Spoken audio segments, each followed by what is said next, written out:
جی ڈیرہ اسماعیل خان شہر میں شدید گرمی اور خشک سالی کے بعد آج شدید بارش ہوئی ہے، جس کے بعد موسم خوشگوار ہو گیا ہے۔ ڈیرہ اسماعیل خان شہر اور اس کے مضافات درابن کلاں، پہاڑ پور اور دیگر علاقوں میں گزشتہ کچھ عرصے سے شدید گرمی یہ علاقے گزشتہ کچھ عرصے سے شدید گرمی کی لپیٹ میں تھے، لیکن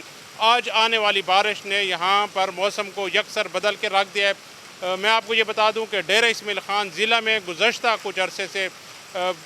درجہ حرارت جو تھا وہ 45 ڈگری سینٹی گریڈ تھا، جبکہ اس کی جو فیلنگ تھی وہ 55 ڈگری سینٹی گریڈ تک تھی۔ لوگوں کے کاروبار بالکل منجمد ہو چکے تھے، سڑکیں اور بازار ویران تھے، لیکن آج اس بارش کے بعد لوگوں کے چہرے کھل اٹھے ہیں، موسم خوشگوار ہو گیا ہے، نشیبی علاقوں میں بھی پانی آ گیا۔ لیکن آج کی اس بارش کی ایک دلچسپ بات بھی آپ کو بتا دوں کہ آج یوم عاشور ہے۔ یوم عاشور کے جلوس اپنے مقررہ راستوں پر رواں دواں ہیں، اور اس بارش میں ان جلوسوں کو اپنے مقررہ مقامات پر بھی پہنچایا جا رہا ہے، اور ہماری زندگی میں شاید ہم نے پہلی بار دیکھا ہے کہ یوم عاشور پر کوئی بارش ہوئی ہو، حالانکہ نارملی